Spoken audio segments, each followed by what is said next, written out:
A bounty was put on Grey Wolf's head, and that's how I came to hunt him in the mountains. Mountains so high they tickled the nether regions of heaven.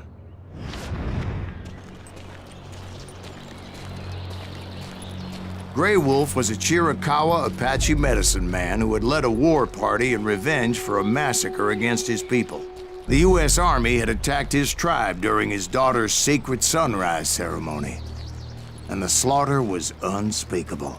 I understood his anger, as there's nothing more traumatic than seeing those you love die in a cruel and painful death.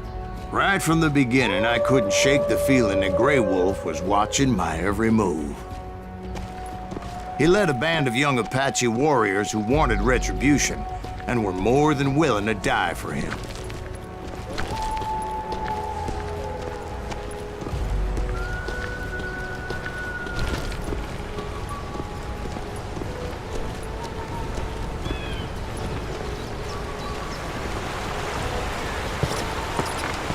They saw me before I saw them.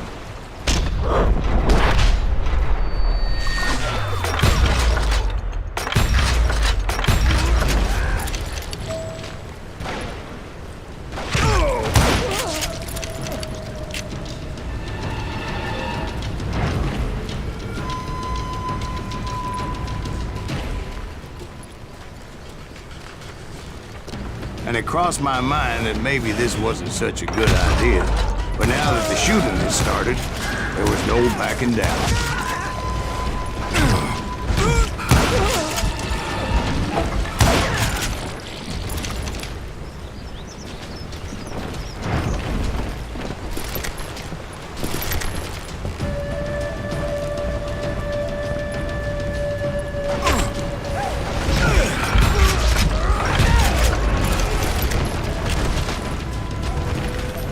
It was rugged country, the winter home of the Chiricahuas, and that's why they had retreated there.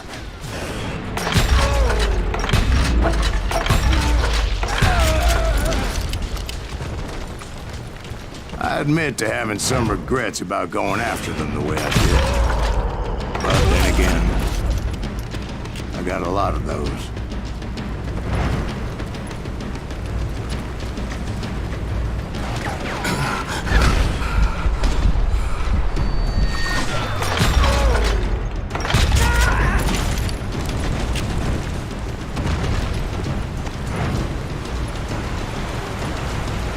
Did you find Grey Wolf? Not at that moment, but I did find the entrance to their hideout.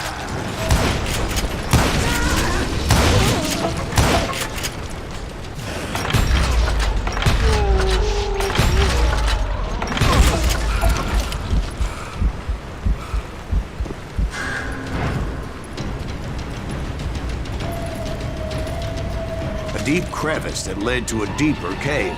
You counted me in there. Yeah, but it's not out of bravery so much as pure, angry cussedness.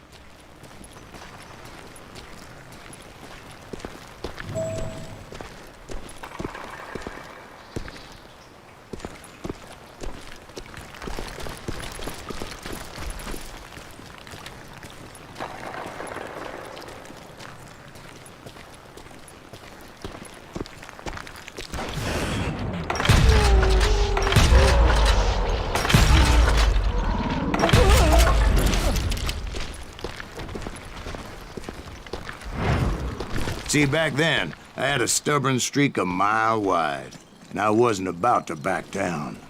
So it was like pitch black in there? Actually, it was pretty well lit, as they had torches on the walls.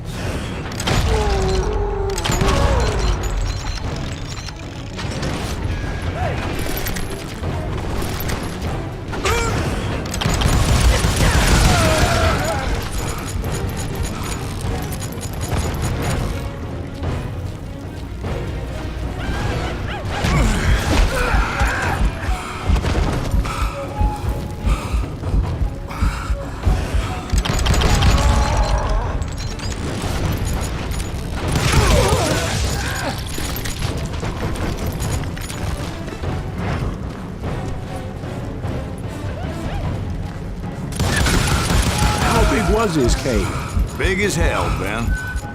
Chiricahua had hid out there during the Indian Wars.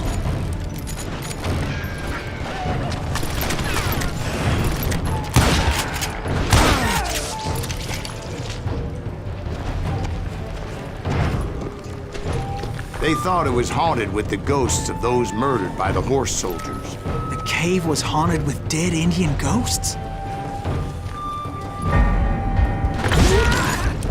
To be honest, I was more concerned with the live ones than the dead ones.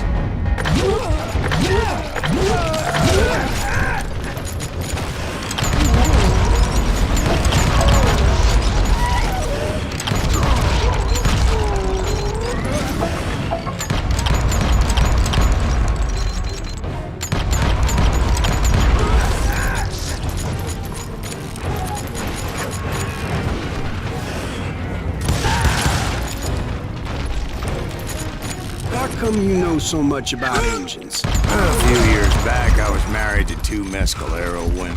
At the same time? Yeah, they were sisters. Polygyny is traditional among the Mescalero. So what happened? Oh, I had to get out of there. Those girls never shut up.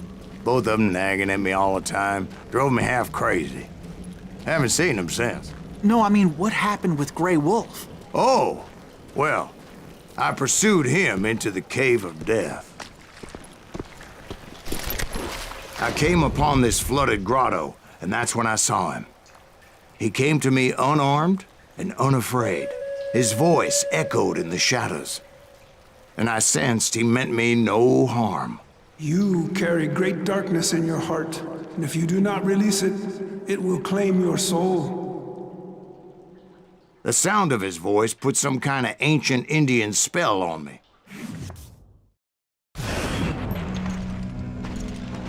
As his story unfolded in my mind, You will come to this place again and kill many more men, and the darkness will grow until it consumes everything that you are.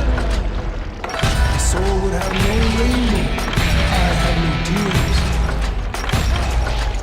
he said I was a great warrior, a coyote man, unequaled by any other pale-faced warrior, or something like that. The snakes will bite shadows of your past until the venom poisons your heart, and an echo of the song of the dead summons the spirits deep from within the mountains. I didn't quite get what he was saying, but there was definitely snakes. And indeed, his warriors surrounded me and attacked me like hungry wolverines. They couldn't stop me, though, and Grey Wolf wasn't in the mood for idle talk.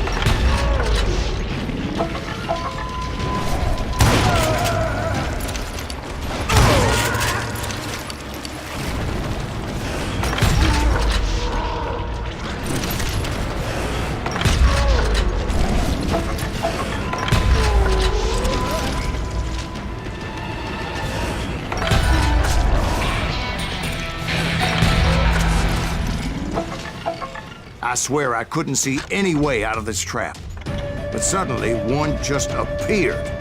Kinda like a miracle.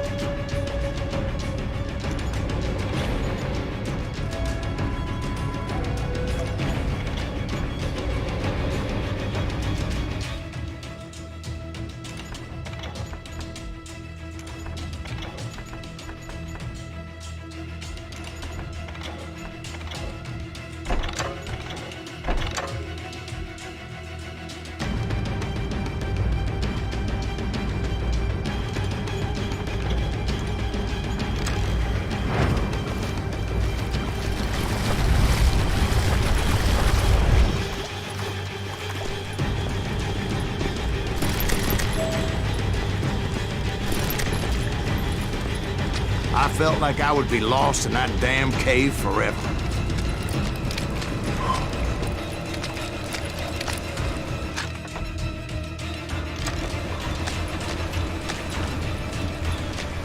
Finally, I found myself back outside, perched on the edge of a precipice overlooking a thundering whitewater river.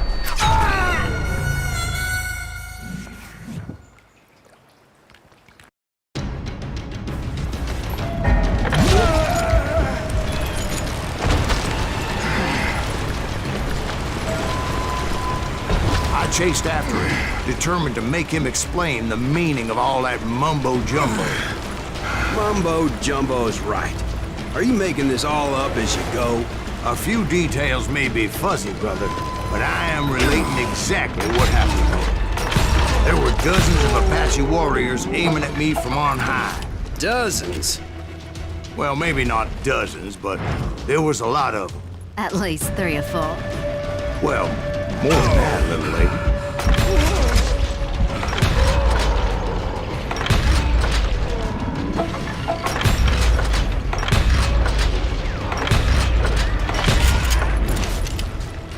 I had a steep climb up creek ahead of me and scrambled up those rocks like a mountain goat. I was determined to locate Grey Wolf and find out exactly what the hell he was trying to tell me.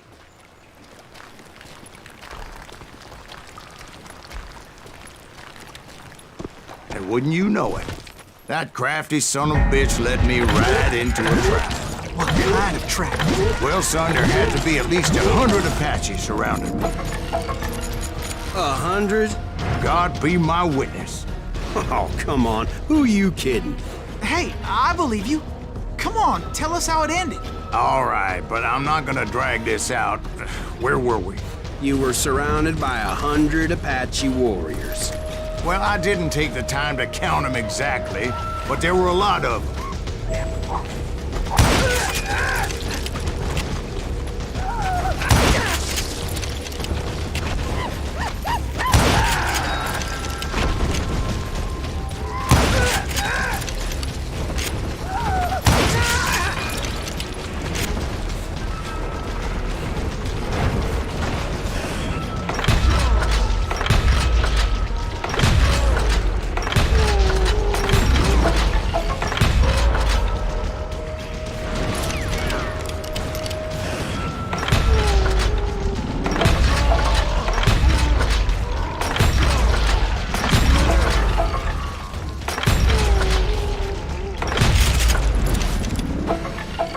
And in the end, a path appeared before me that I had not seen before. I followed it as I desperately needed to find out what Grey Wolf was trying to tell me. But it was like that son of a bitch disappeared into thin air.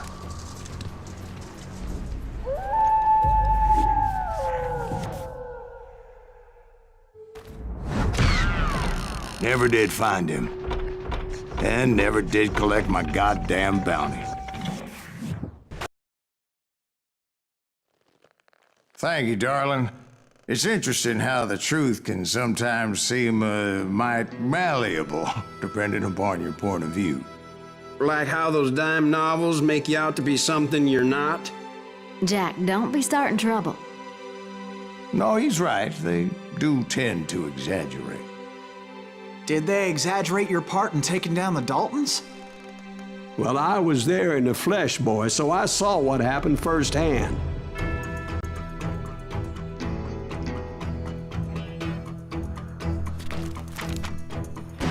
Those Daltons were lawmen once, before they all went bad, robbing banks and trains clear across the territory. Until Coffeeville, of course. I was one of the citizens who took up arms that day. Fighting on the side of the riot? I did my best, sir. We all did.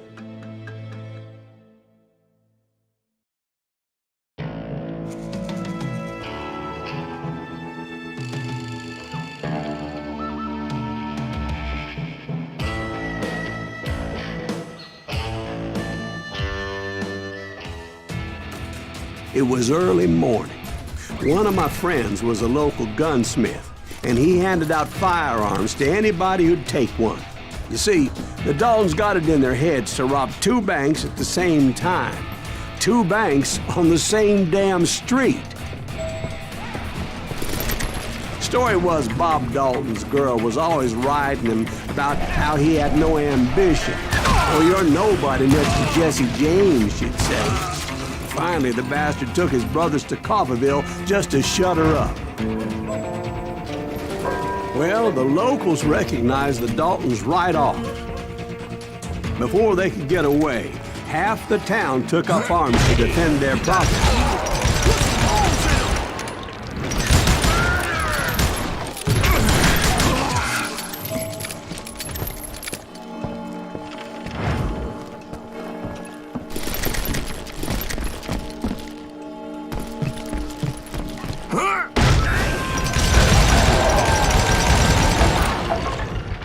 The brothers paid dearly for their stupidity, but everybody knows they had it coming. There's more to it than that.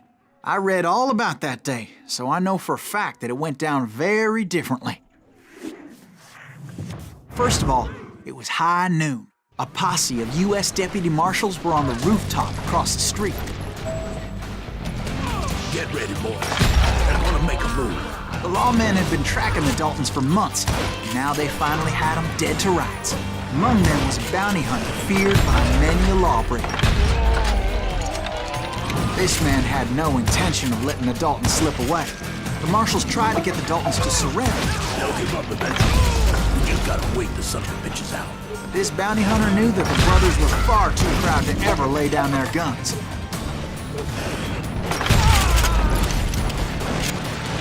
He went in there alone to confront those criminals. One of the marshals shouted, "Where are you going? Are you crazy?" Hey, where do you think you're going, dumbass? That rifle's mine. But he paid him no mind.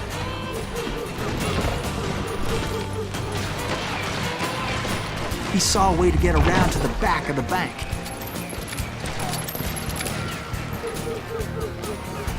Then he figured out how to hit the Daltons from a direction they weren't expecting.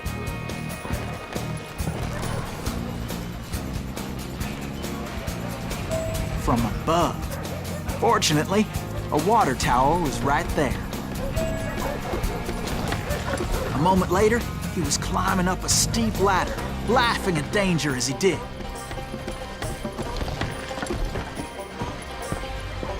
It was brave men like him who risked their lives to tame this wild country.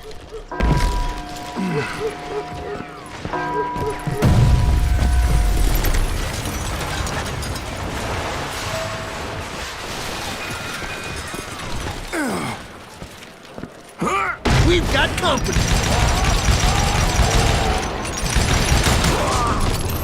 Heroic men like him, who did what other men couldn't or wouldn't to make this country free. Like Jim Bowie and Davy Crockett, who died defending the Alamo. Is that Silas Green? Son of a bitch!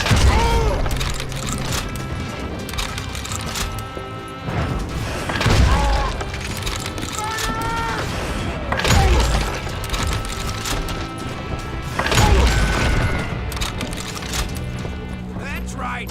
Run!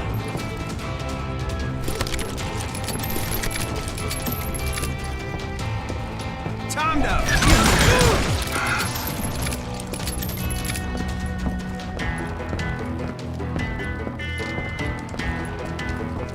Over there!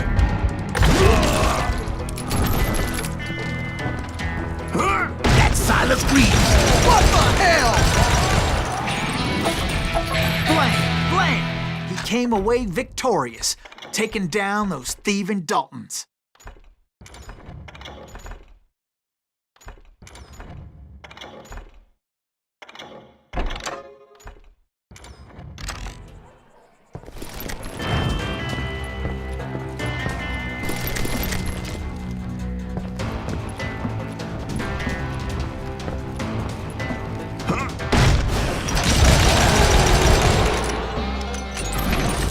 His name was Silas Greaves, and when the dust finally settled, he was the last man standing. Sorry, kid, but that just wasn't the way it happened.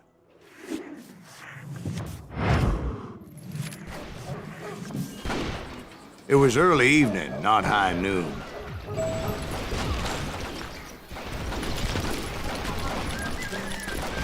I was late to the party, and Coffeyville was already up in arms. The Daltons blew up a safe, and were all set to hightail it out of there. Those pathetic deputies surrounding the bank were dropping like flies.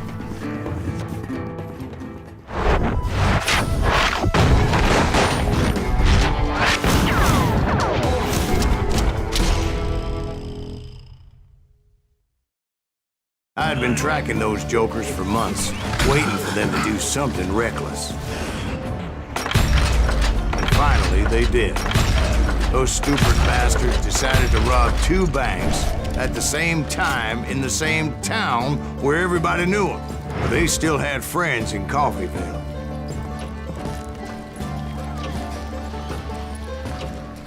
Waste your bullets. Go ahead.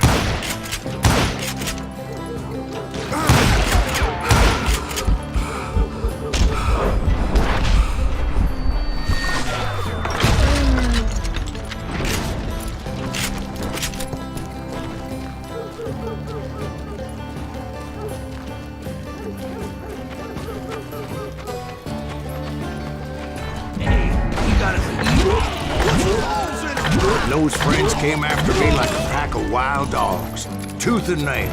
They were coming at me from all directions. I caught sight of the Daltons running with the money and didn't want to lose them. Problem was, they knew the town better than I did. And to top it off, I found myself in the middle of another shootout entirely. Did the Daltons hole up in somebody's house? No, it was the Smiths, I believe. They were cousins of the Daltons. And they were shooting at the Browns, who were shooting at the Daltons. Which wasn't any surprise, because those two families have been feuding forever. And since the Joneses are related to the Browns, they shot at the Smiths, pissing off the Heimhoffers, whose daughter recently married a Smith. Well, bullets were flying every which way as all the old feuds in Kansas caught fire all at once. There was a hell of a lot of pissed off people in Coffeyville that day. But that's just the way life is sometimes. Shit happens.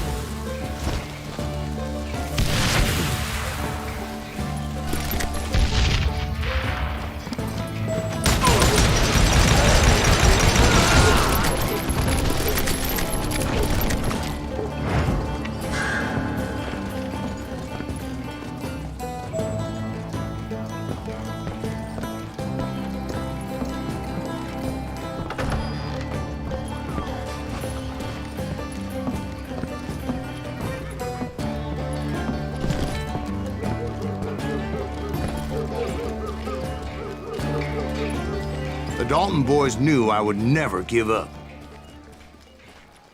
Those Daltons weren't the sharpest knives in the drawer, but they always stood together. They set a trap to slow me down and allow at least two of them to escape. The third brother stayed behind to plant me, just in case that trap of theirs didn't work.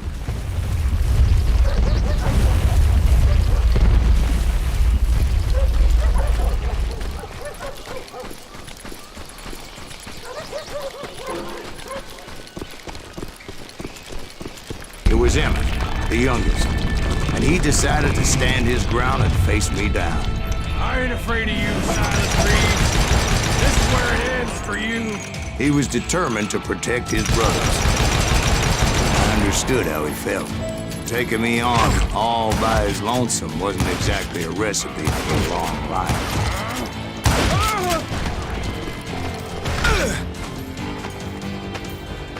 It's hog killing time.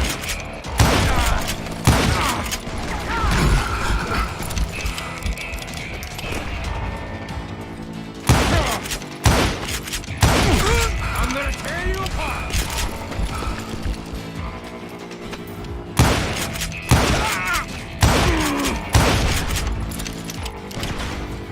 You ain't getting by me, Greaves.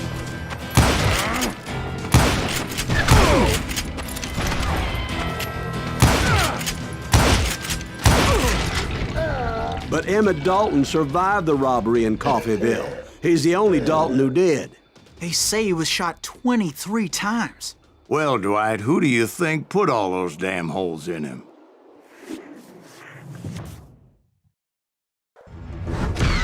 But I have to admit, that boy had grit.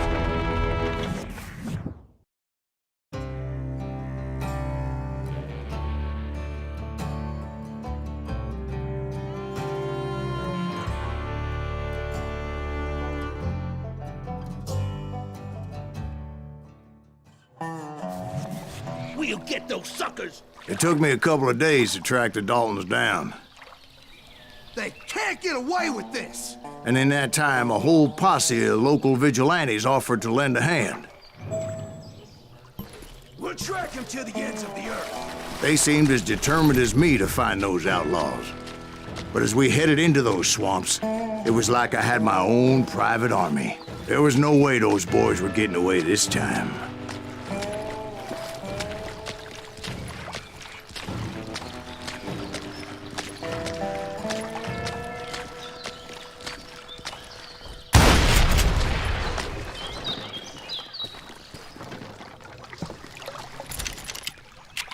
It was early fall, right? Beautiful time of year.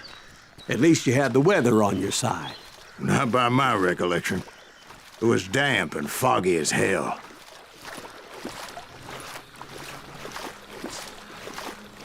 It was tough to stay on a true course, so we kept an eye out for landmarks.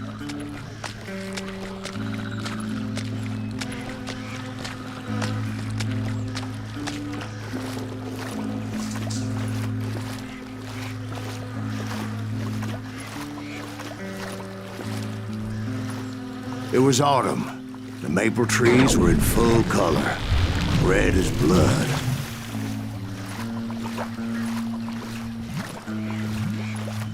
The rains that year were torrential, so the whole area was flooded. The vigilantes had spread out wide, and pretty soon I couldn't see anybody.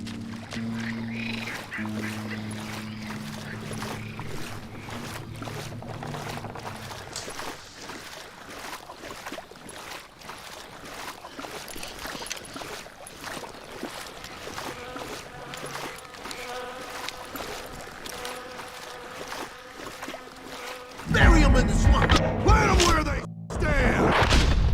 Except for some bitches ahead of me wanting to do me harm.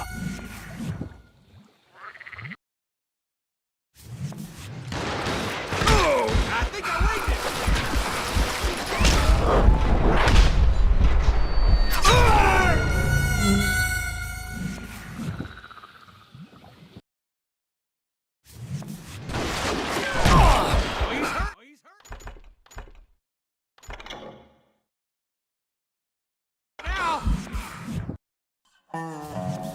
We'll get those suckers! It took me a couple of days to track the Daltons down. They can't get away with this! And in that time, a whole posse of local vigilantes offered to lend a hand. We'll track them to the ends of the earth! They seemed as determined as me to find those outlaws.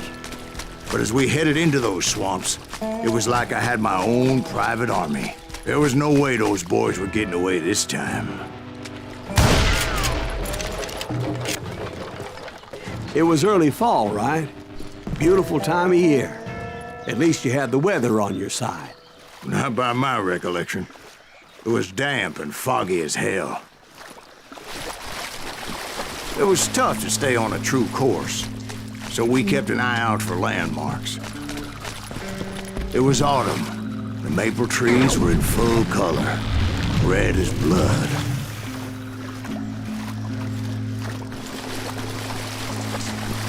The rains that year were torrential, so the whole area was flooded. The vigilantes had spread out wide, and pretty soon I couldn't see anybody.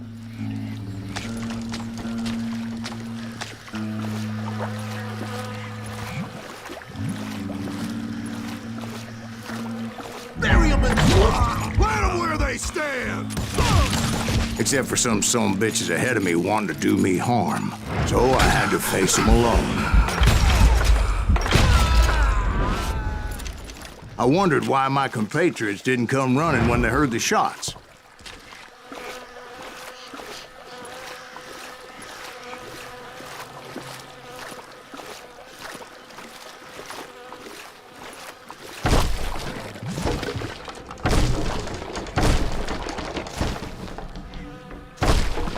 So did you find the Daltons? Not yet, but I did have the questionable pleasure of meeting a few of their friends.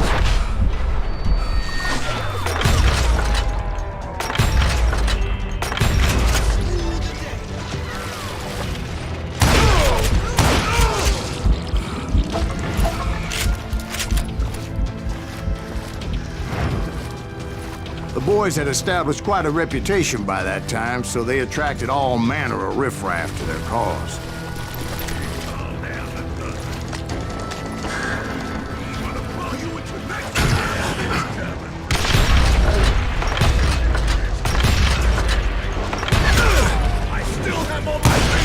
point being I was under serious attack.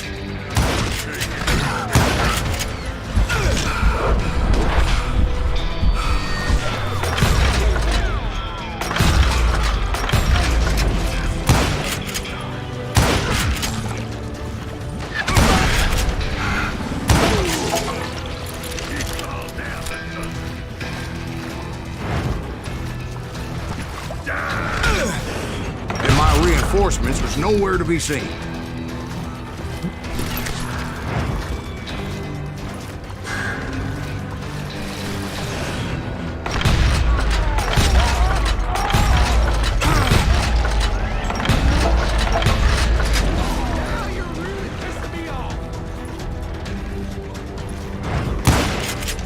Let's just end this!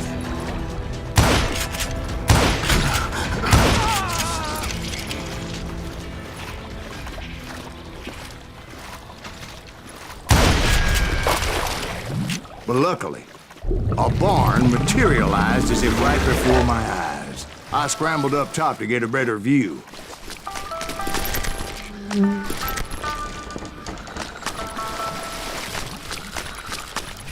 But just ended up falling inside. So, how did you get out? The barn doors was open. About right then, I saw some suspicious characters running for the bushes. Of course, I followed them. But that goddamn swamp was like a goddamn maze, and pretty soon I had no goddamn idea where I was. Steve? So I just started walking, and pretty soon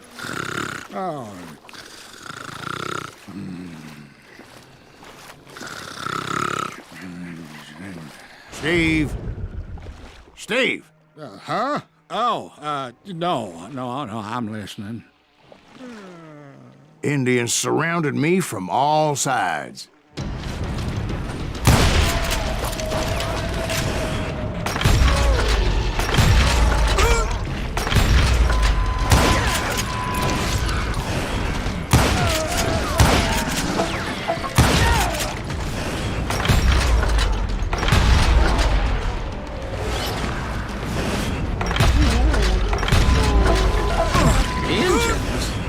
They were Indians. No. I just wanted to make sure Steve was paying attention. Now, where was I? You were following the Daltons through a swamp? That's right. See, Steve? Dwight's paying attention. No, I'm listening. I was just resting my eyes. So, where was I? The Daltons. Right. See, there's a reason so many outlaw gangs are made up of brothers. Being a brother is a very sacred thing. It's a bond like no other.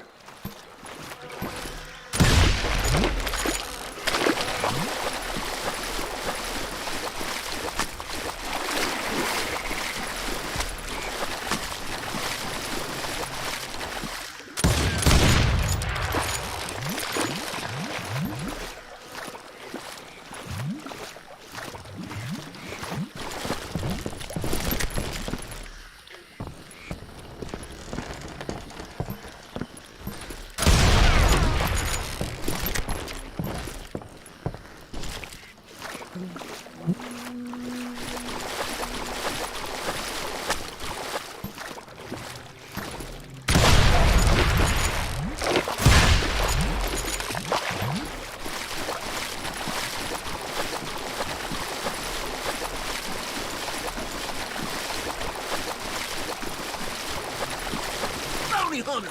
Stop that, son of a bitch! So did you ever find the damn Daltons? Not yet. But I did find a few of their cousins. You Kansans breed like rabbits. Or Smiths or Heimhoffers or who knows what. But hell, what's more important than family? I bet Ben knows what I'm talking about.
knew those Dalton boys were out there somewhere, standing together against anyone who would threaten them.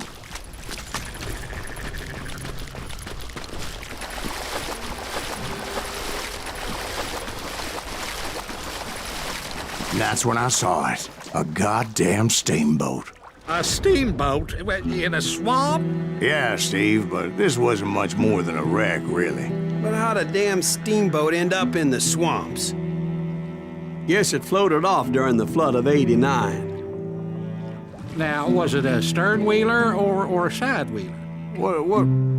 Does that really make a difference, Steve? It was a steamboat with a goddamn army on board.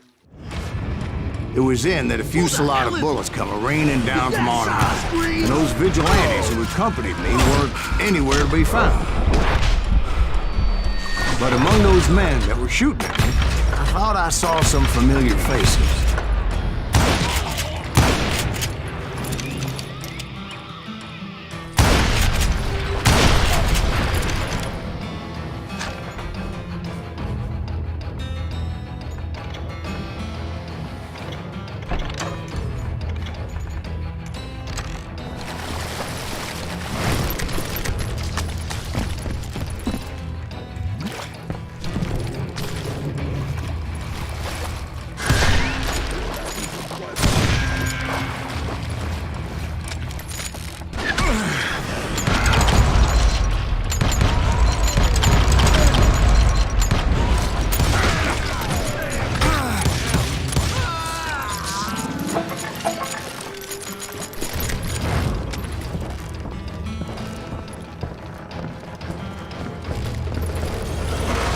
Somewhere up there, the Daltons were waiting on me.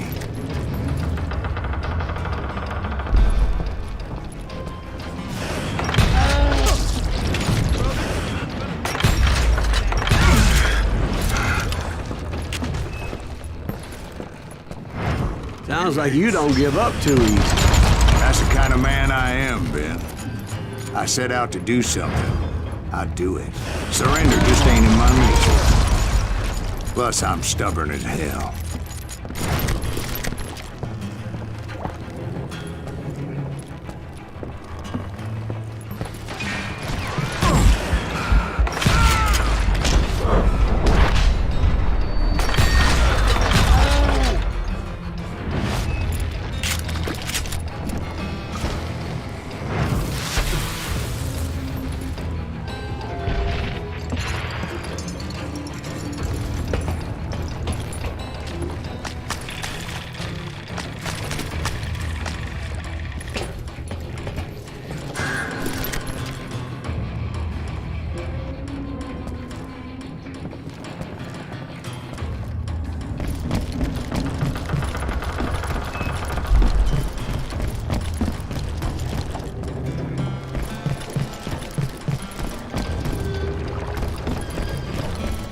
Right about then, much to my relief, the vigilantes finally arrived. Their leader motioned at a cabin in the middle of the top deck, pointing me directly at the Daltons. I finally had them, after months of dogged pursuit. But it turned out that they had me. Take him out! I'm sending you to hell!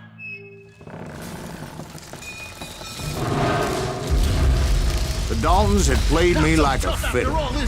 Apparently, the vigilantes were on their damn payroll. They didn't just want to shoot me. They wanted to burn me alive. But finding my way out of a burning labyrinth proved to be quite a challenge. It was a riverboat, right? I mean, it's not like it was a goddamn ocean liner. Well, yeah, but I was in a Did you fight. hear about that ship that's gonna launch next year? Largest one in the world. You're talking about the Titanic. If you ask me, it's too blessed big. I don't think it'll even float. So anyway, Don't be stupid, Steve. They know what they're doing. They say that the Titanic is unsinkable. oh God, But getting back to that steamboat, how'd you get off it, Mr. Breeze? I took in a lot of smoke that day, so I admit my recollection might be a bit hazy. But somehow I managed to finally disembark. It was time to settle this once and for all.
about to come at me one at a time. They were in this together. Two brothers side by side, determined to take me down. Confident that this time the odds were on their side.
They got it wrong. A sad end for those two. If they'd only known that Emmett was still alive despite his wounds. Paroled 14 years later, he moved to California and sold real estate and lived off the legend of that fateful day. And the tragic death of his two brothers.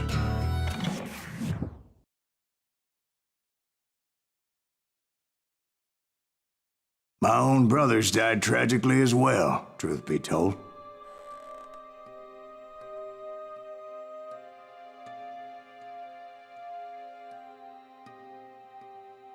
It was 1868, and me and my older brothers were pulling a tidy profit running cattle into Juarez, Mexico.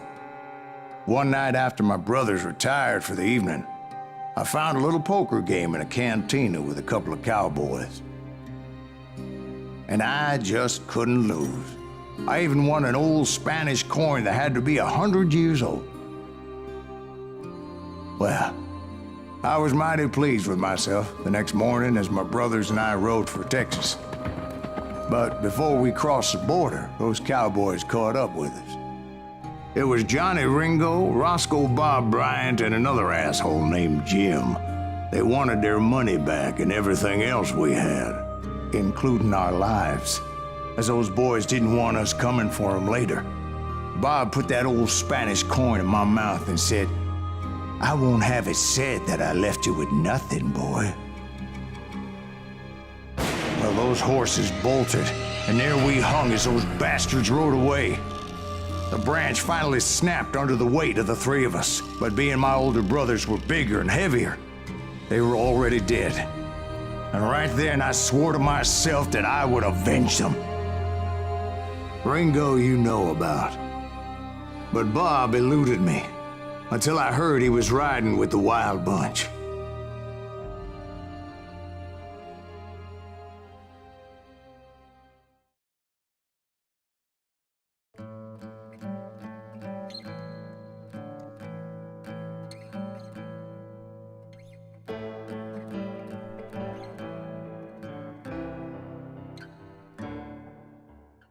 I'd been on their trail for months, ever since they left their hideout in the Bighorn Mountains.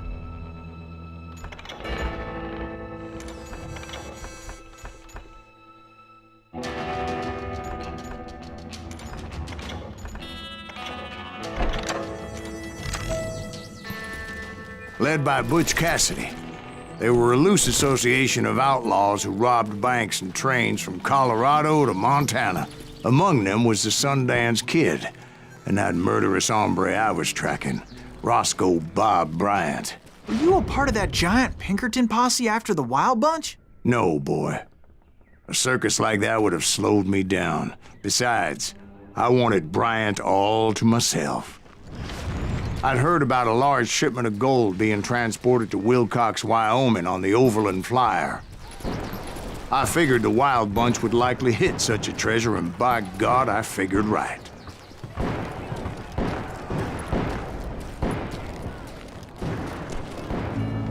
They blew the bridge with the intention of forcing the train to stop. Well, I assumed the Wild Bunch was likely in the still intact part of the train high above, so I had no choice but to make my way up through the passenger cars dangling down.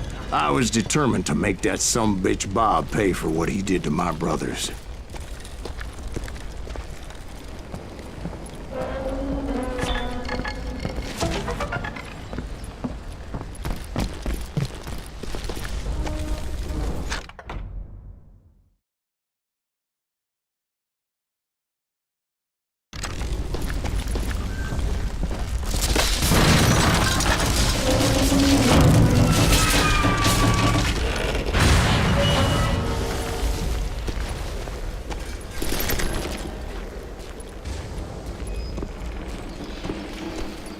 My ears are still ringing from blowing up that ridge. What'd you say? I can't hear. Well, I made my way off unscathed and came upon a few members of the gang and had no choice but to dispatch them. From there, I had to negotiate an even more precarious route. But first, I would need to get my ass out of there.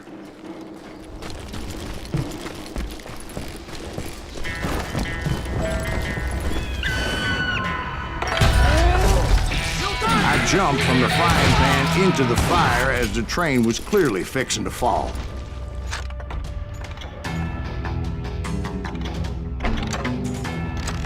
I had found the gang, but in order to find old Bob, I needed to fight my way forward past a whole passel of desperados.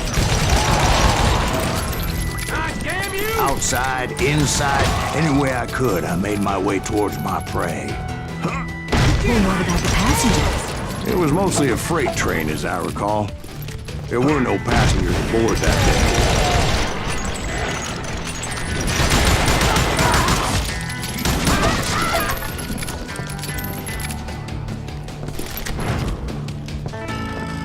day. As I mentioned before, I am not fond of heights.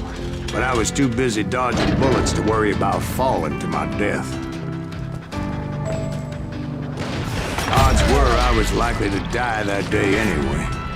So I was determined to take down as many of those bastards as I could. You better hide.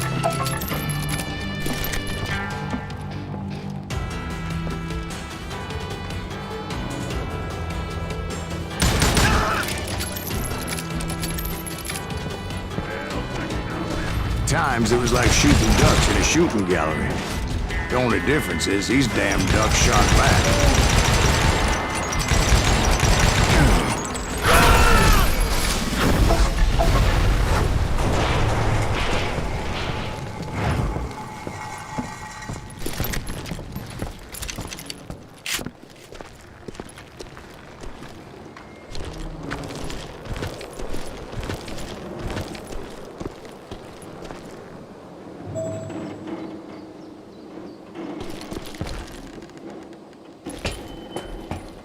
I kept hoping the law would show up and give me a hand. You mean like that giant Pinkerton posse that I read about?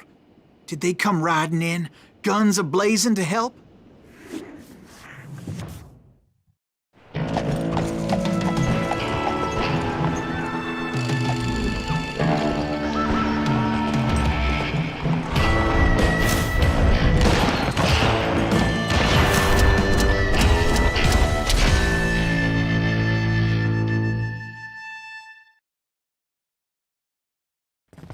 Help? From the Pinkertons? No, son. I had to fight the Wild Bunch all by my lonesome, as usual. Who the hell is that?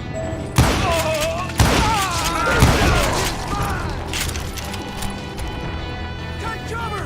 Retreat! Retreat!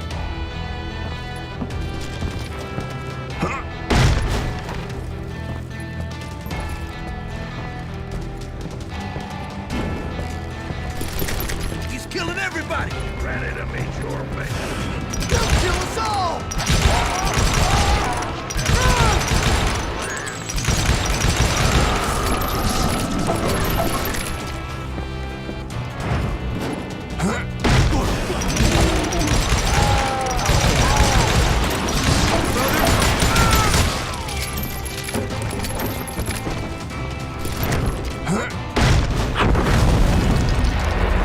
guess is those dime novels didn't portray this as it happened, did they?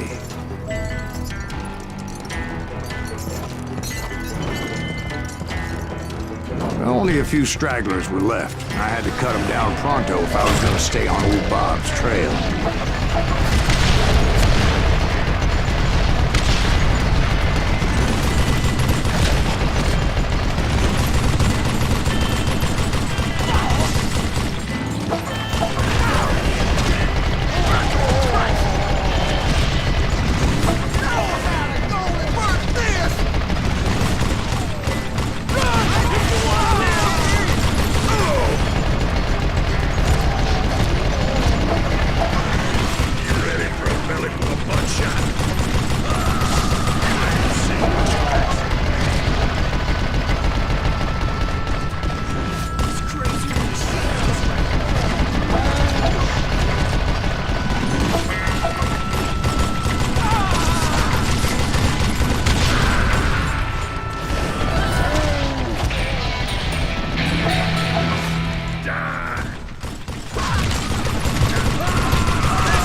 Once I silenced all those guns, I went searching for my nemesis, determined to finally have my justice. But the only survivor who welcomed me was George Flat-Nosed Curry. Who was he?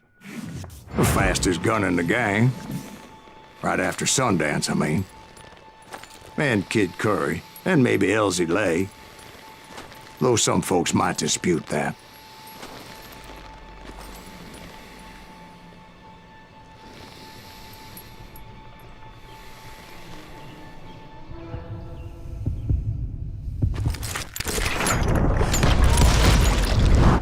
On that very same day, Butch Cassidy and the Sundance Kid decided to leave the Wild Bunch behind and decamped for South America.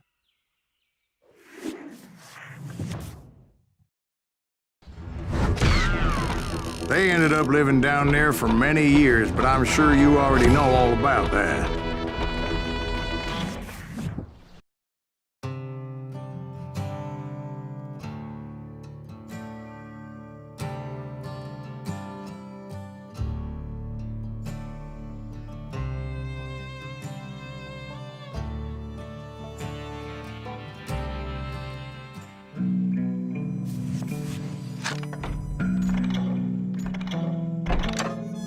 I tried to find Bob Bryant, but it was as if he'd disappeared. Sometime later, I heard the Wild Bunch was back together. Kid Curry escaped from jail, and now he was running the whole shebang. So I took to their trail, as I was still in pursuit of my brother's killer and hoped that he was back with him.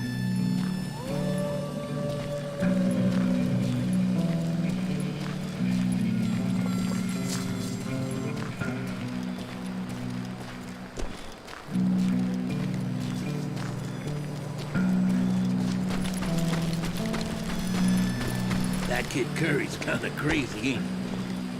Don't let him hear you saying that. Anyways, I tracked those boys to a camp right outside Parachute, Colorado. Who's shooting at Being outnumbered, I didn't bother with a warning shot. I just started taking those bastards down. Old Bob wasn't among them, neither was Kid Curry.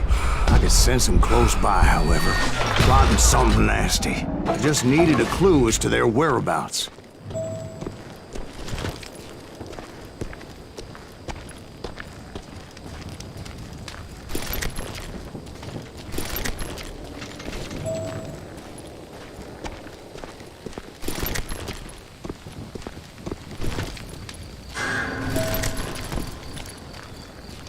And I found one.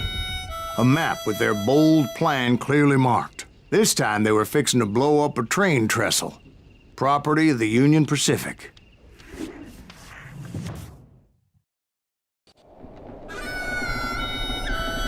The plan clearly indicated how they were fixing to undermine several of the weakest wooden supports.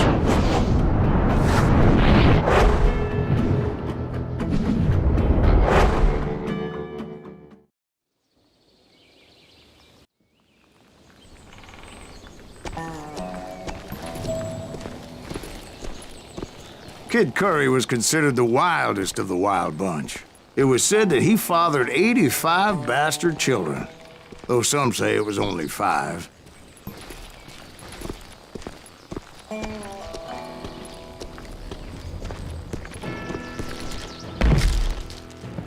Kid Curry had bragged to a whore how he was gonna rob a train heading to the U.S. Mint in Denver. And that whore, Fat Sally, she told me. The bridge was rigged with dynamite, so I decided I'd best be careful confronting those bastards.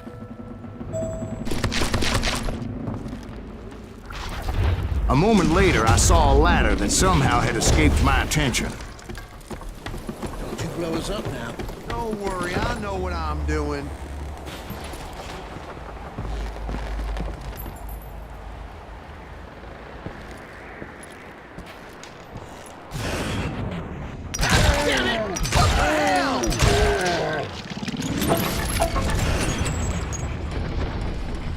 But the Wild Bunch did not take kindly to my presence and attempted to blow my head off. It appeared the kid had found a number of new recruits to bolster their ranks.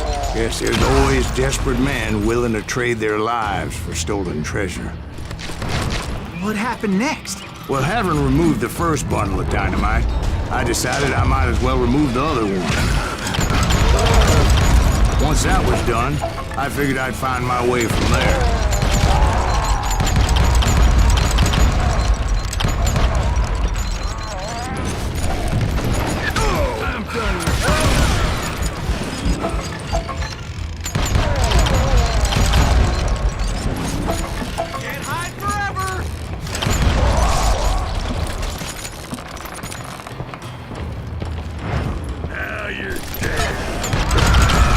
So, what happened then? Had to remove more of that damn dynamite. It must have been terrifying trying to make your way across. I was sweating it a bit, but then I noticed a footbridge tied up on high, so I shot the rope.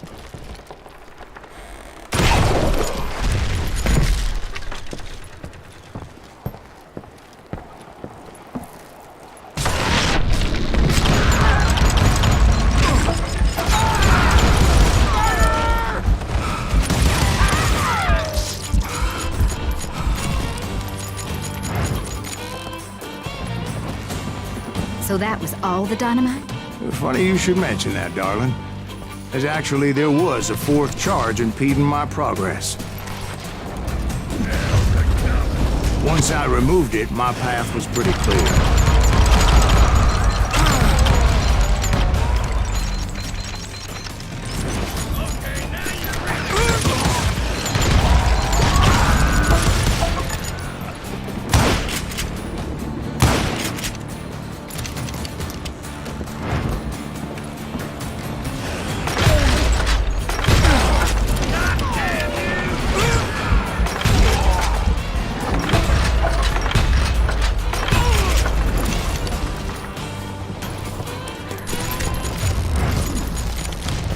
So I proceeded onward. I realized that that way just wasn't gonna work. I needed an alternate path forward.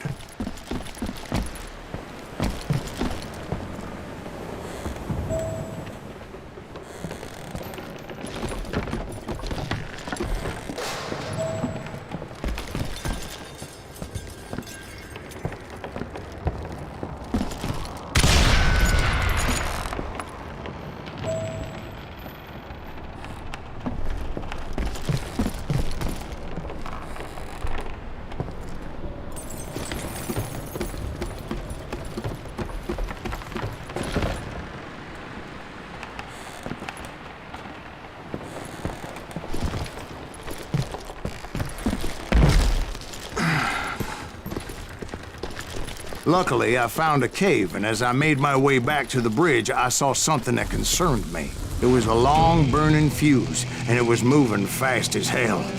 I had to catch it.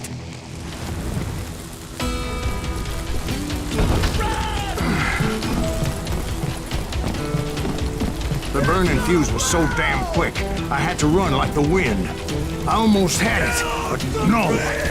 Thought I was gonna have a coronary when I lost sight of those sparks. My heart was pounding like a sledgehammer. I knew that failure meant boom. Then, finally, at the last moment. Whew. Of course, I was successful, or clearly I wouldn't be talking to you folks here today. Naturally, I removed the last dynamite charge. Well, it was a touching reunion. But by this time, I was thoroughly exhausted and dragging my ass as I was not a young man anymore. Of course, I had to tread carefully. Otherwise, I could, well, die.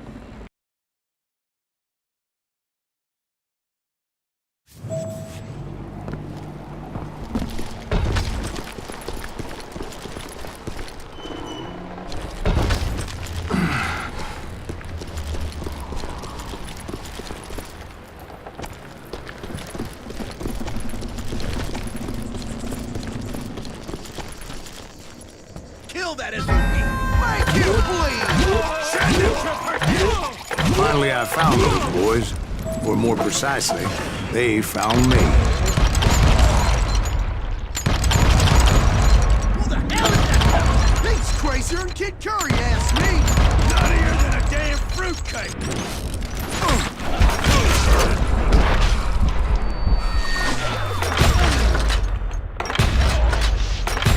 Nobody can do that. Nobody.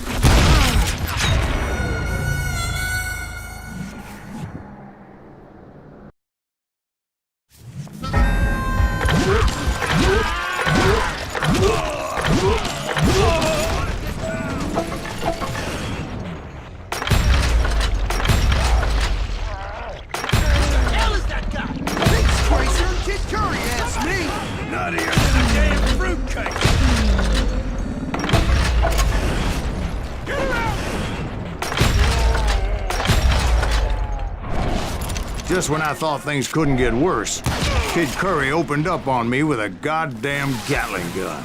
It was hidden in this tunnel and pretty well shielded.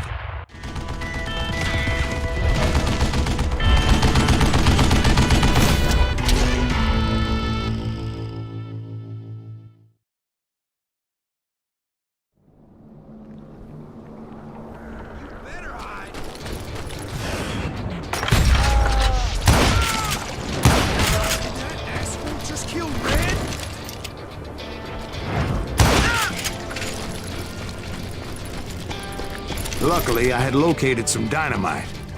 I still, however, had my work cut out for me. Come on, boys! Face is something down! I'm with you!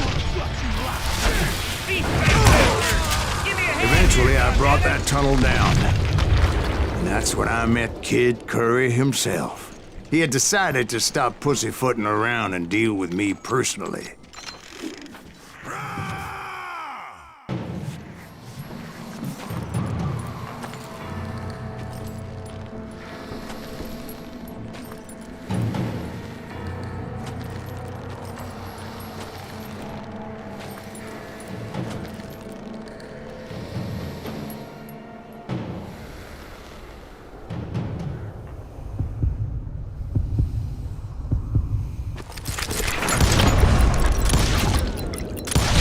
Fast as he was, I was just a bit faster.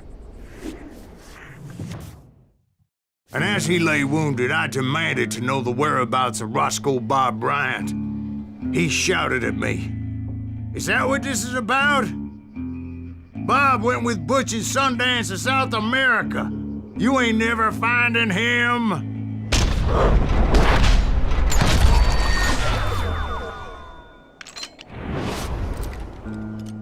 Those were his last words.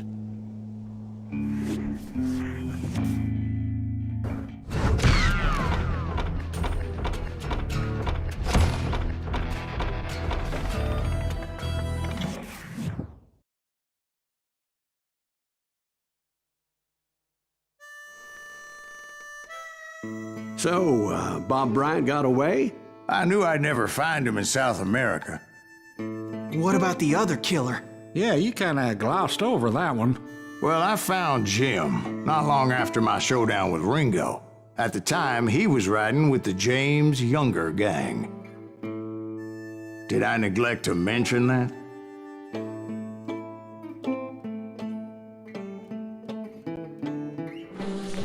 Jesse James? The greatest outlaw who ever lived?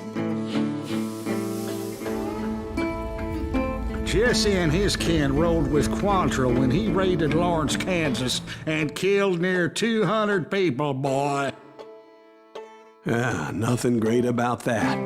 And from there, him and his brother went on to rob banks and trains from Kansas to Missouri. Which is why there was such a rich bounty on their heads. 40 grand for both of them, dead or alive. That's one hell of a payday.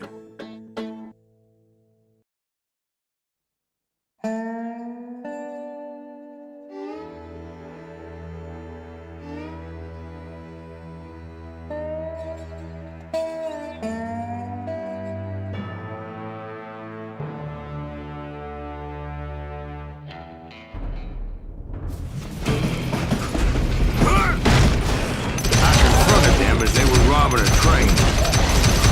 Bullets were flying at me from every which way. But I knew I'd have to fight my way forward if I was gonna find this gem.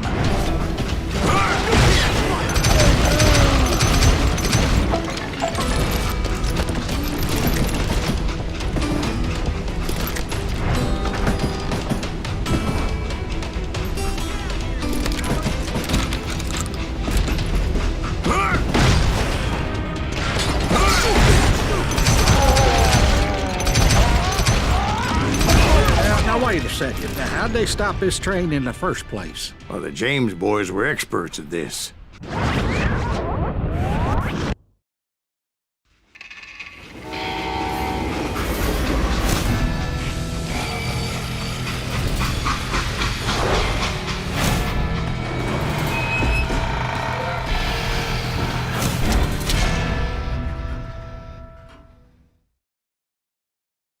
They hopped a freight train, having heard there was a big payroll in the express safe. So, I hopped the same train.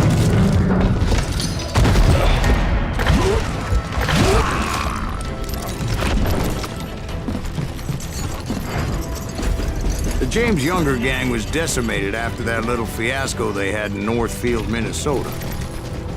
So Jesse needed more men and took on the killer I was after, along with a host of others.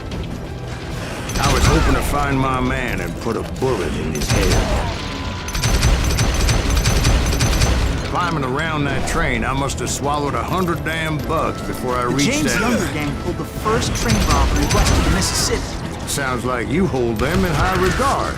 Everyone knows they were the most famous outlaw gang ever. And you took them all on by your lonesome. Again, I'm finding this all a little hard to swallow, friend. Well, maybe you need to wash it down with some whiskey. By the way, did I mention that that train was flying down those tracks like a bat out of hell?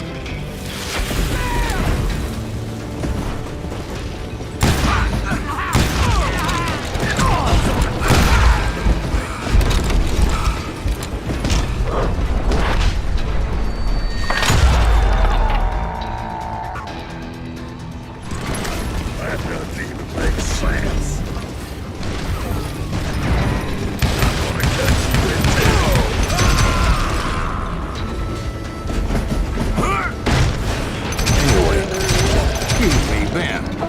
Where would I find the gentleman's facilities?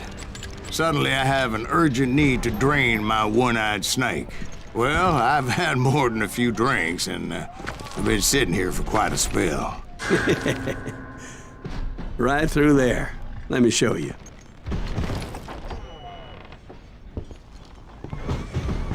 I never heard so much malarkey in my life. You think he's bullshitting us? You don't think he's Silas Greaves? I think he's just some old drunk looking for some free liquor. I don't know, Jack. I think I believe him. You don't think he met Jesse James? Oh, you gotta be kidding me. That story makes no sense at all. Jack. I mean, you gotta be 2 bricks short of a load to believe that cock and bull story. I don't agree. Jack, lay off the But bar. you seriously think that tired old man went toe-to-toe with Jesse James? Well, that's better. Did I mention that this Jim was married to the infamous Belle Starr? Of course, I didn't learn that until later. Anyway, I made my way forward the best I could. Around the sides, over the roof. At some point, some sumbitch saw me and shouted out, "It's the damn Pinkertons!" Now, I never worked for that limey cocksucker, but I guess they assumed I was one of his assassins. Those evil bastards firebombed Jesse's mother's house and killed his stepbrother. So it's no wonder each and every asshole on that train wanted me dead.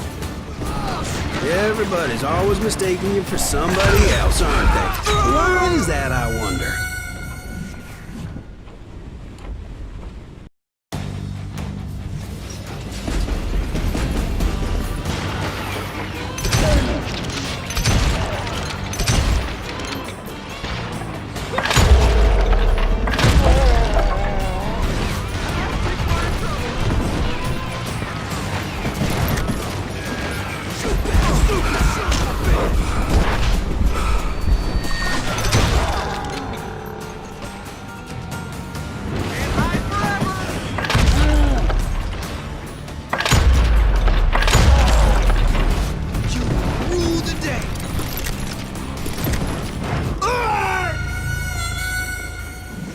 It was a rickety ride and quite precarious.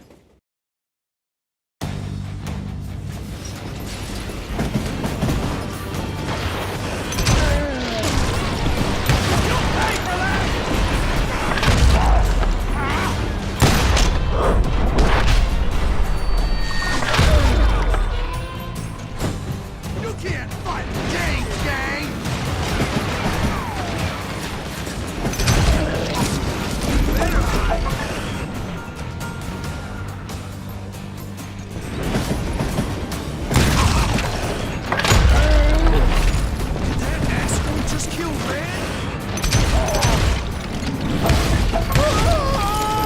Don't rightly know, Jack.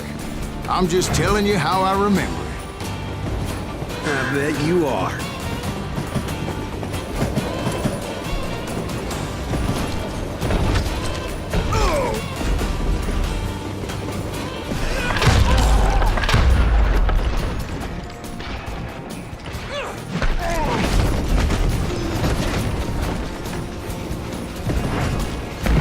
I came across a flat car piled high with logs and had to come up with a creative way to make my way forward.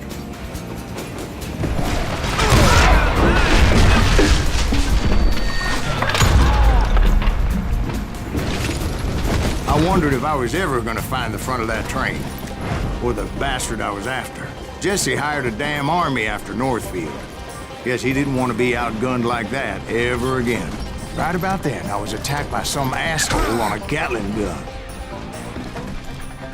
Well, seems like you run into a lot of them. Asshole? Gatling guns. Yes, I did.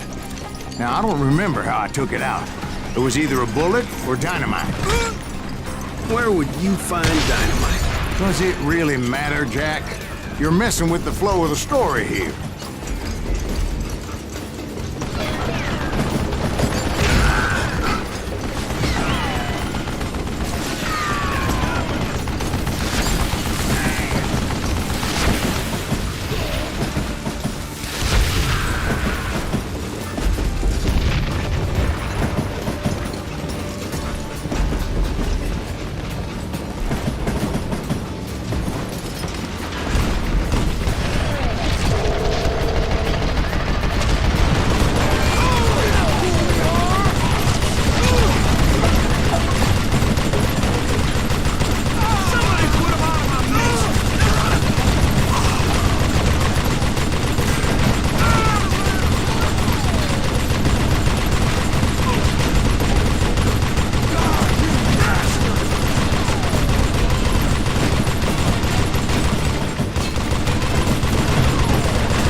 I was looking for Jim and shooting any son of a bitch stupid enough to get in my way. And that included Jesse James himself.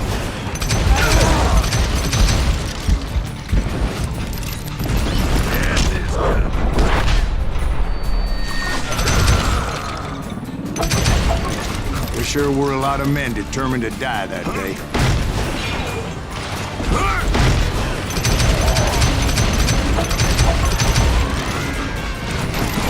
Sorry, son.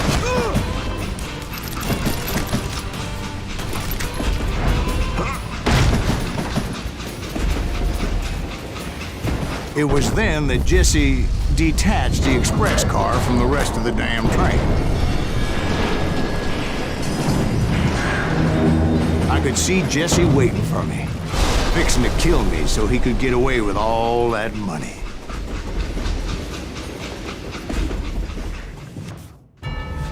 You had a showdown with Jesse James? Of course he didn't. Everybody knows that Jesse was killed by Bob Ford. Yeah, Jesse went out like John Wesley Hardin.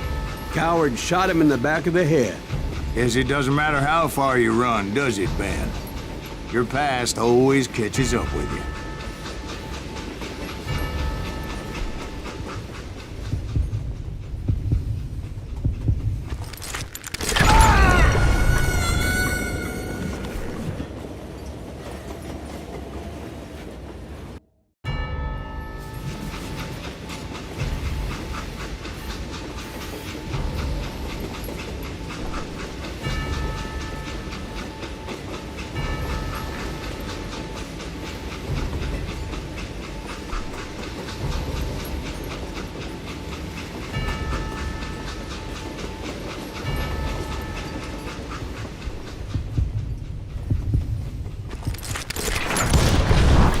Yeah, I didn't kill Jesse James. Just wounded him bad enough to convince him to hang up his guns. What about that Jim fella? What happened to him? I figure he was up front with a gun to the engineer's head. That bastard slipped away again. I'll tell you how I got him. But first I need to wet my whistle.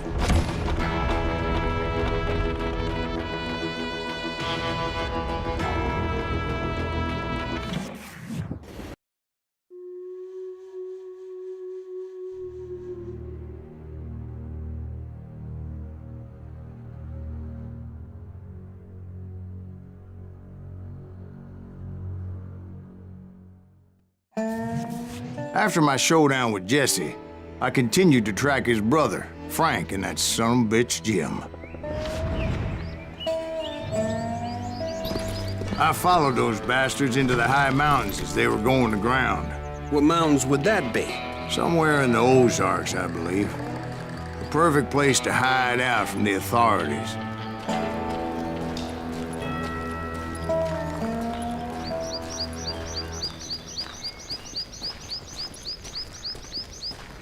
In fact, before I could find them, some Indians who fled the res and were hiding out from the military found me first. They probably thought I was a cavalry scout and didn't want me telling the military where they were. Indians? Yeah, they could have been Cheyenne, but there was all sorts of renegades roaming the landscape back then.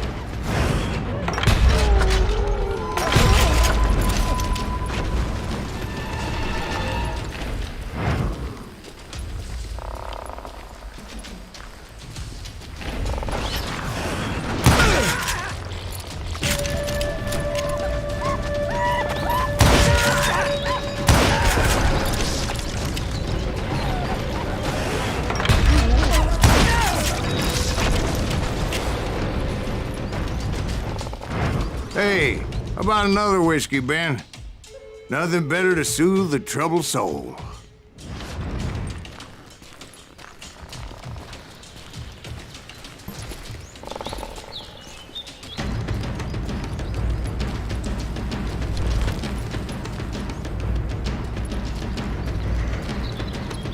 Now, where was I?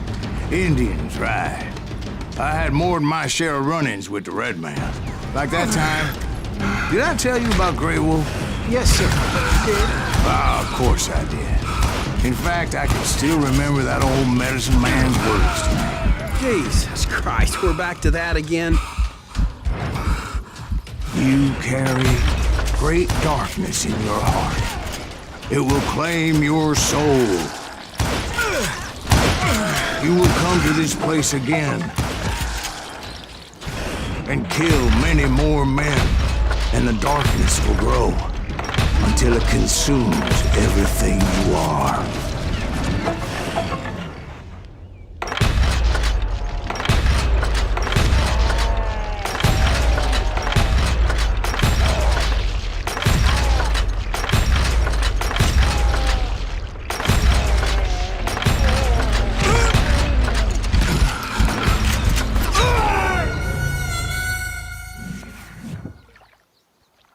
Like that time, did I tell you about Grey Wolf? Yes, sir. You did. Ah, of course I did. In fact, I could still remember that old medicine man's words to me. Jesus Christ, we're back to that again. You carry great darkness in your heart. It will claim your soul. You will come to this place again and kill many more men, and the darkness will grow until it consumes everything you are.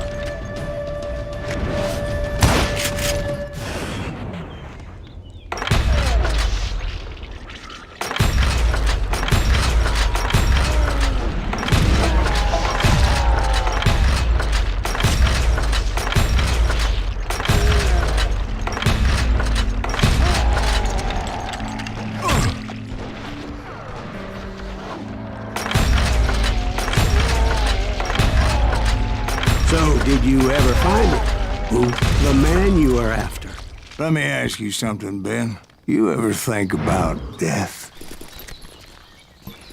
Mr. Greaves, are you all right? Ooh, death. Oh, death. Won't you spare me over till another year? What is this that I can't see, with ice cold hands taking hold of me?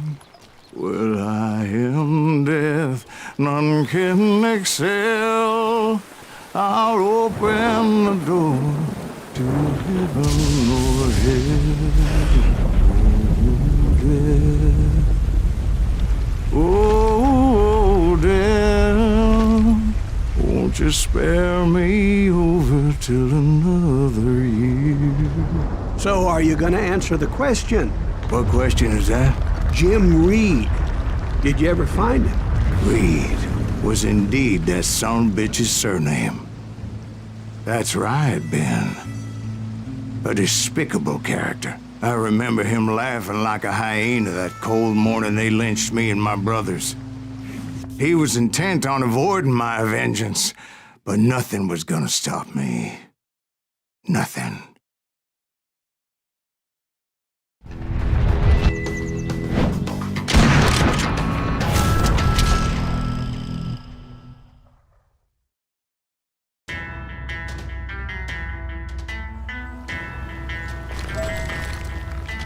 I finally did track those outlaws down.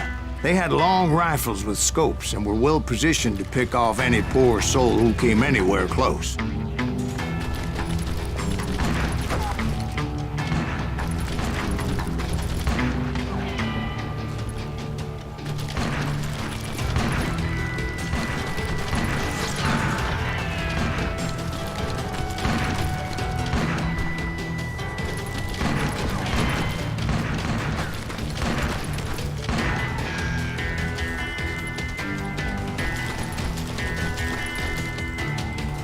I'm guessing Frank James believed I was responsible for the demise of his brother Jesse.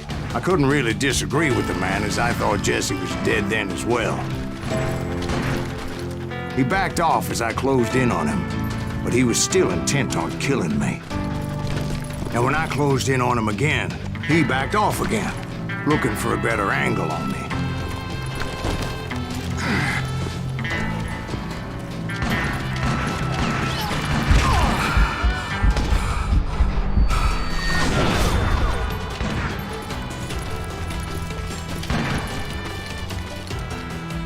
Hell, I can't fault Frank for wanting his revenge, as I was there for the same damn reason myself.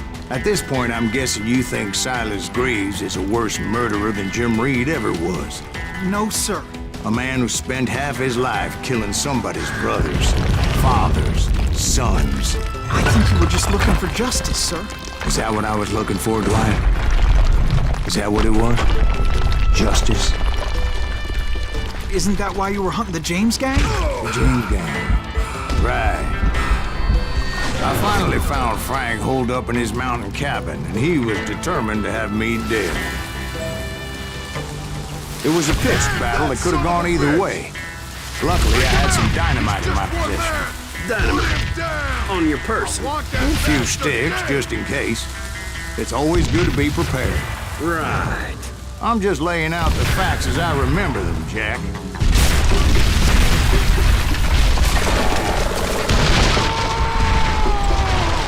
That old shack? Well, it went tumbling right off that cliff. With Frank James still in it? Yes, sir. But Frank James is still alive, living in Missouri, showing folks around the family farm for 25 cents a tour. I didn't say he died in the fall, now did I?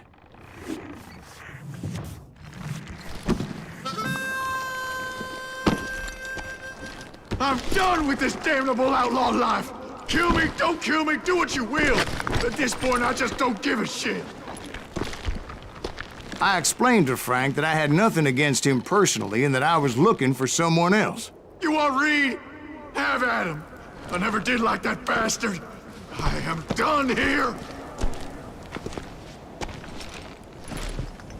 We parted in peace as Frank pointed out the path to my prey before making his way back down the hill.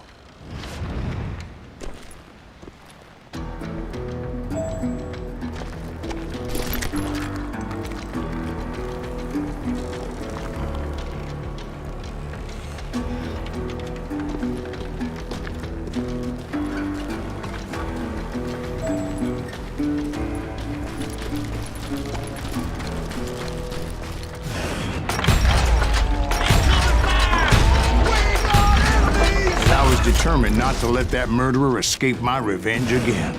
So what happened with Reed? Well, I finally found the last of the gang hiding in a nearby cave. First, I had to dispatch the lookouts. But rather than wander in willy-nilly, I decided it would be better to smoke that sumbitch out. Hey, Reed! I shouted. No wonder you're so ornery. Can't be easy being married to Belle Starr. While you're off providing for the family, she's spreading her legs for every Tom, Dick, and Cole Younger. Not an attractive woman exactly, but very friendly. At least she was to me. Son of a bitch! It was then that the last bunch of bandits jumped out of hiding. Why won't this asshole give up? Would someone please kill him?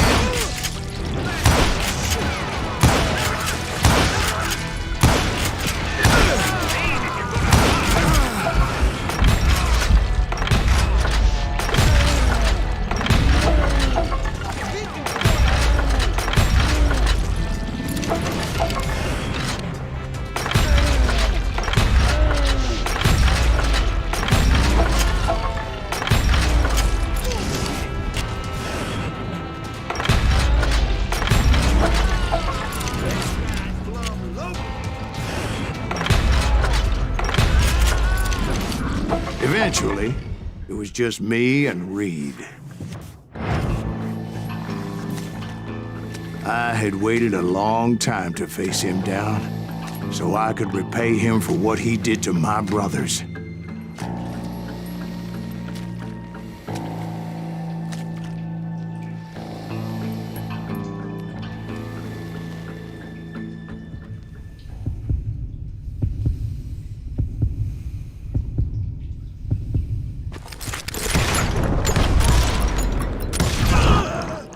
And repay him I did.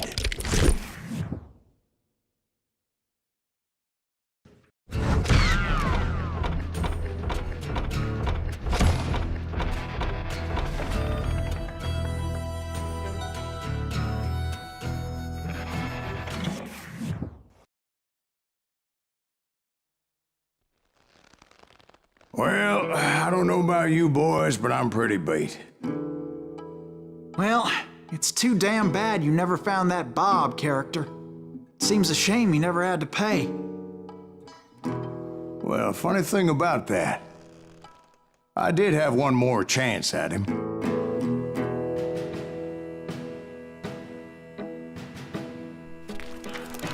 Six months ago, I heard that Butch and Sundance were back in the States and had gathered up some of their old gang. I tracked them down, hoping that Roscoe Bob Bryant had returned with them. So you're saying they didn't die down in Bolivia? That's what I'm saying.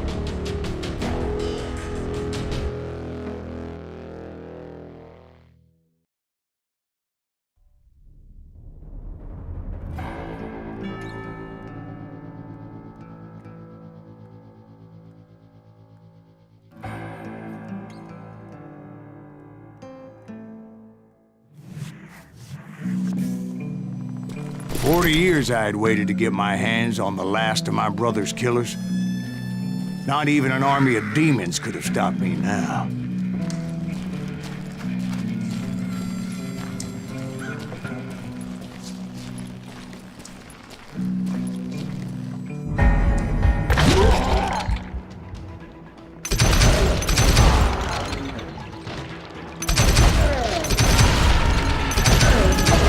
Both Johnny Ringo and Jim Reed fell fairly quickly. But the last one, Roscoe Bob Bryant, that son of a bitch had managed to escape my vengeance time and time again. I couldn't even be certain I'd recognize him after all those years. By now, he had to be close to 70. For all you know, he could have been dead. That thought had indeed crossed my mind, as did others. For instance, did my thirst for vengeance turn me into something worse than the man I was after? By this point in my storied career, I had killed more men than Bob Bryant ever had. I was furious as hell at that bastard for making me who I am. A man with no family, no friends, no purpose except shooting Bob Bryant dead.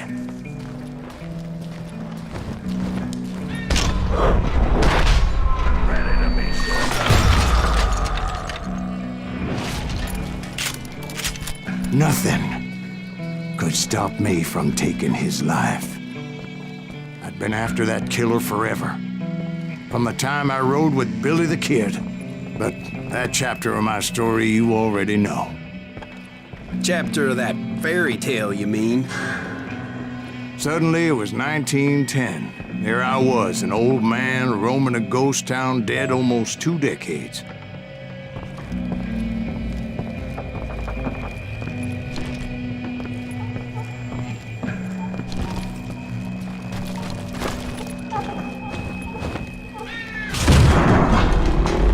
The town was falling apart, just like me.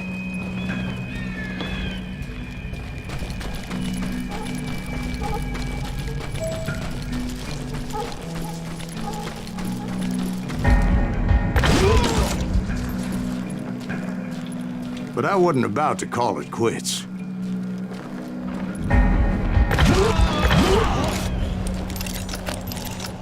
Even though the ghosts of my dead brothers were begging me to end what I started so long ago. Mr. Graves, are you all right? Would you like some water? The Wild Bunch knew I was there. They were after a treasure they had hidden before they fled, buried in the grave of a dead amigo. Some folks think the town is haunted, so they figured there wouldn't be many people poking around.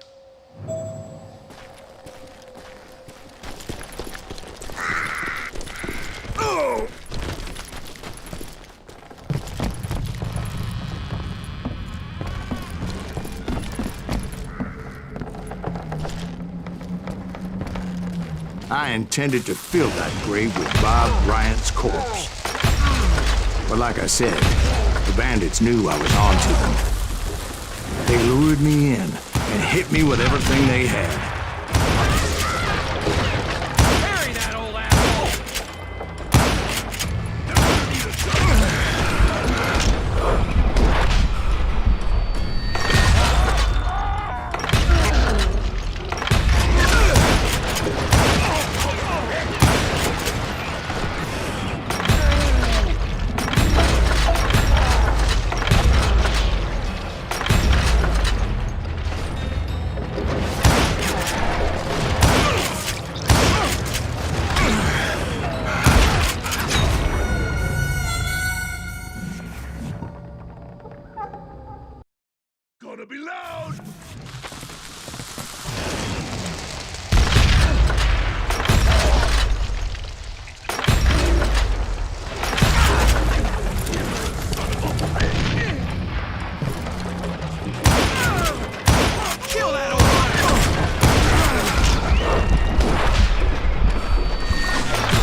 But you obviously prevailed since you said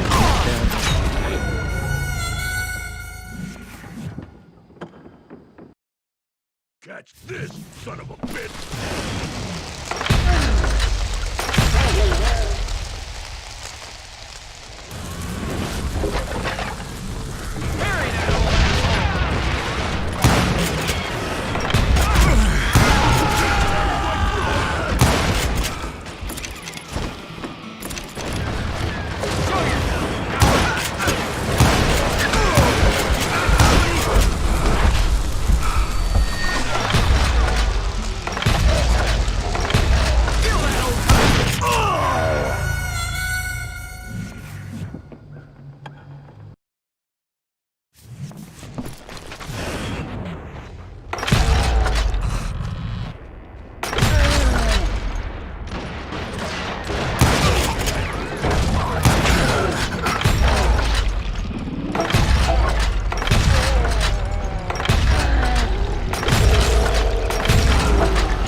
Gonna be loud!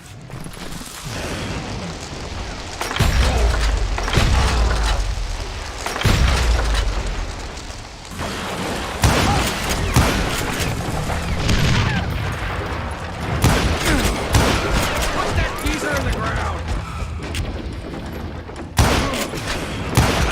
Over there!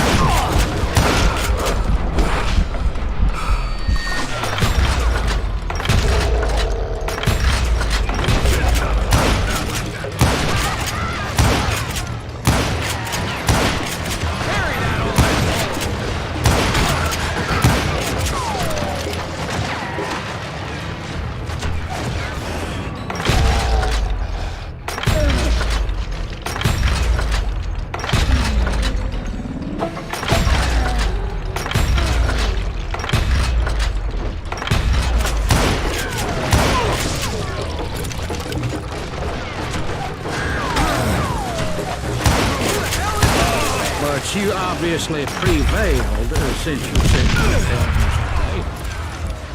Actually, in that moment, I did not prevail.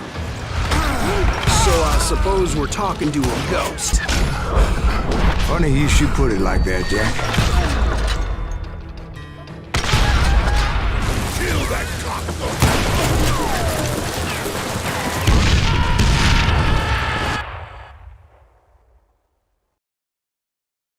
Because when I woke up, From the dead? there was silence all around me.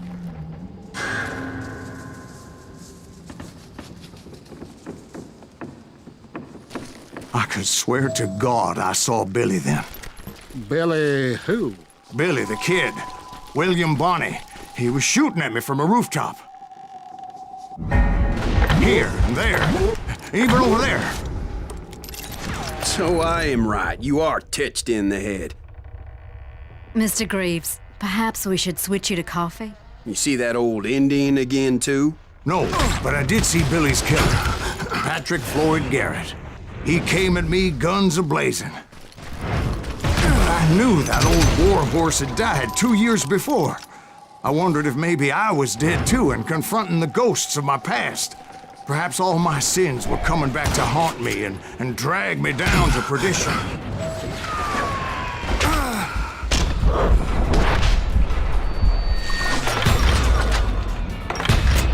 I saw Henry Plummer throw dynamite at me.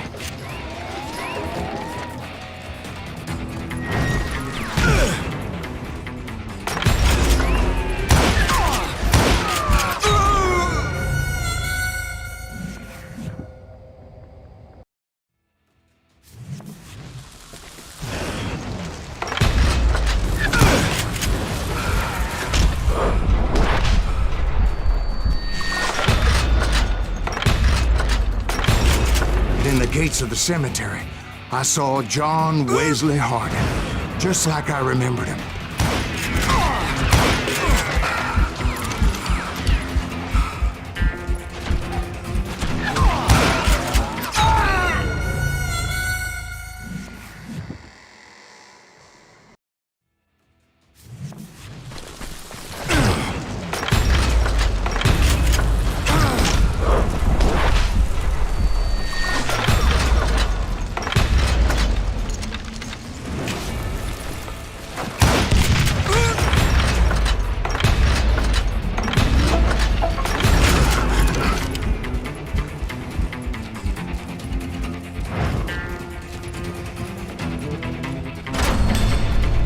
Robert Ollinger appeared with his terrible double-barrel shotgun. No ghost army was stopping me. My father-in-law got hit with a falling branch. He spent the rest of his life talking to dogs. Newman Hayes Clanton, William Brocious, John Peters Ringo, they all wanted me dead.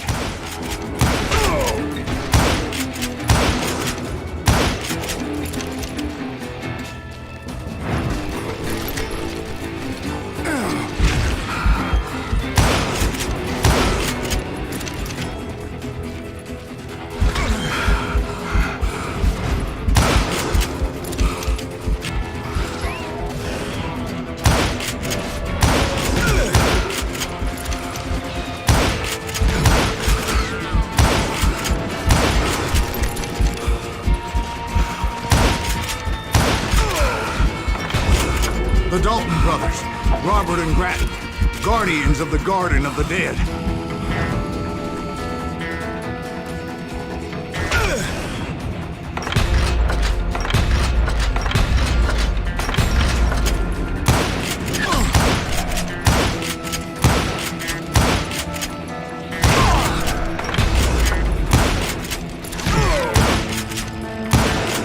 George Curry and Harvey Logan, alias Kid Curry, both thirsty for vengeance from the great beyond.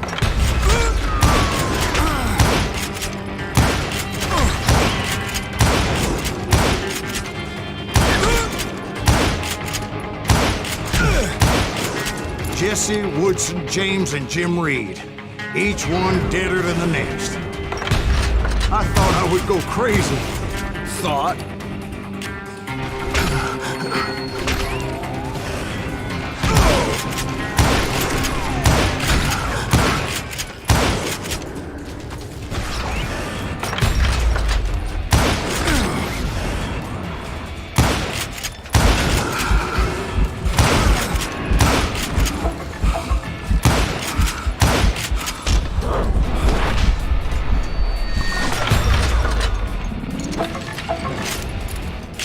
Finally, I saw Harry Alonzo Longabaugh. The Sundance Kid? Like a general leading his legion of the dead. You told us before that you'd seen him alive. He was alive.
Then I heard a voice call to me from afar.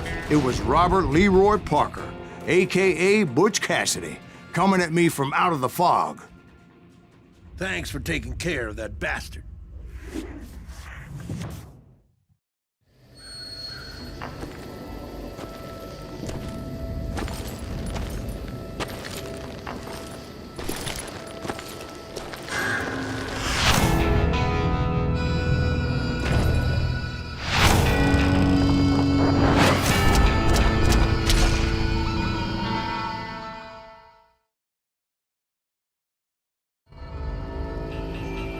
But the kid wasn't quite deceased. Not yet. Takes more than one little bullet to kill the likes of me, partner. Those two looked like they hadn't seen each other for quite a while. Clearly, they were no longer amigos. Shit. I was hoping I wouldn't have to kill you. You won't have to, Butch. I'm killing you first. I asked them about Bob Bryant, but they were too busy with their own heated conversation. Let me get this shit straight. You want my money and the love of my life? You frittered it all away, Butch. Etta's mine. So is that damn money. I didn't want to shoot anybody until I had an answer to my question, but those boys didn't give me much of a choice.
Butch Cassidy and the Sundance Kid died there in that cemetery not 6 months ago.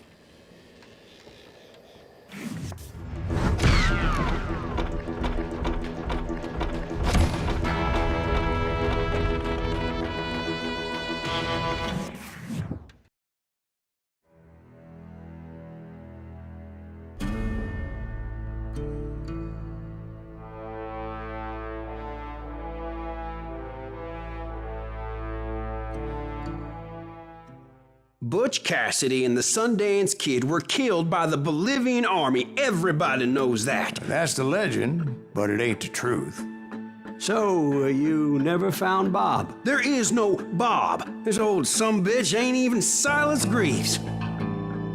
Sir, is that true? Have you been pulling our legs this whole time? Well, not the whole time. Oh man, I think you've worn out your welcome here. Maybe you're right, Jack. Maybe it's time to pay. You see, Ben, or should I say Bob, your past always catches up with you. I was a different man back then, crazy. Drinking, I changed my ways, I swear to you.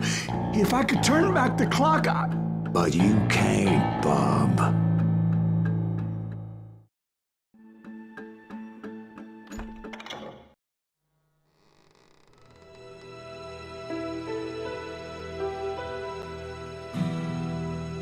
Why'd you toy with me like that? Telling those tales, knowing all along. Why not just lay your cards on the table? Here. I won't have it said that I left you with nothing. That's how you want it? So be it. Holy shit! Right, Molly, move against that wall. Go!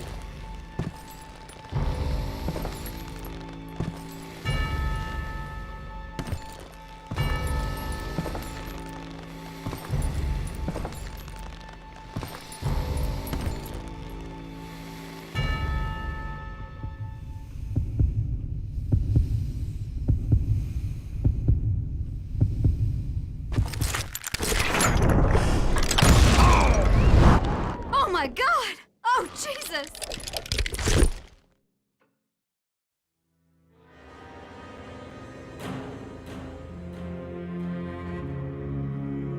Did you know it was him all along? Cassidy told me Bob was in Abilene before he died. But I wasn't sure Ben was my man until he revealed how much he knew about Ringo and Reed. The coin, of course. Well, that was the last nail in that particular coffin. I better go get the sheriff. You okay, boy? You're looking mighty shook up. Dwight, maybe you best go home. Young Eisenhower here is leaving for West Point tomorrow. He shouldn't get caught up in something like this. I think I might head out myself at this juncture. Unless you want to stop me, Jack. No, sir, Mr. Greaves. So where you going now? Now that you had your revenge? Doesn't really matter, does it? As I've sold my soul for it, and will never again walk with those I have lost.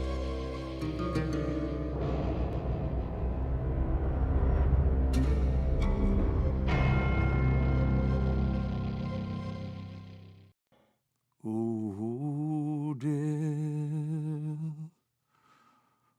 Oh, dear. Won't you spare me over till another year?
There are men who fear legends, but a man legends fear. He's a four-hosted reaper, crying bullets for tears. When a drought comes in justice, bullets make good rain. When the heartache has dried up, only blood heals the pain. There's a time for grieving and a time to just pray. There's a time for forgiving, but it's not for today. You can hide sins from the gavel, you can drown them in rum. When silence grease finds you, there's nowhere to run. And time goes too slowly for the gunslinger's eye. Till he's buried his promise, there's no time to cry. There's a time for grieving and a time to just pray. There's a time for forgiving, but it's not for today. There's a time for grieving and a time to just pray. When silence grease finds you, it's a time you must pay. That's a time you must pay.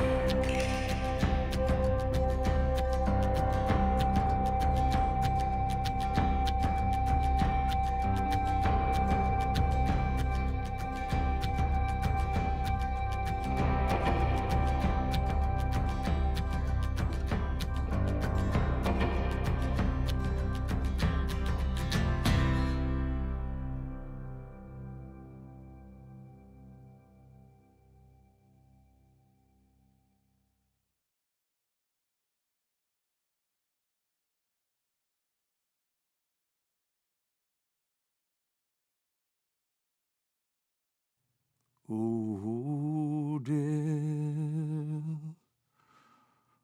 Oh, dear. Won't you spare me over till another year?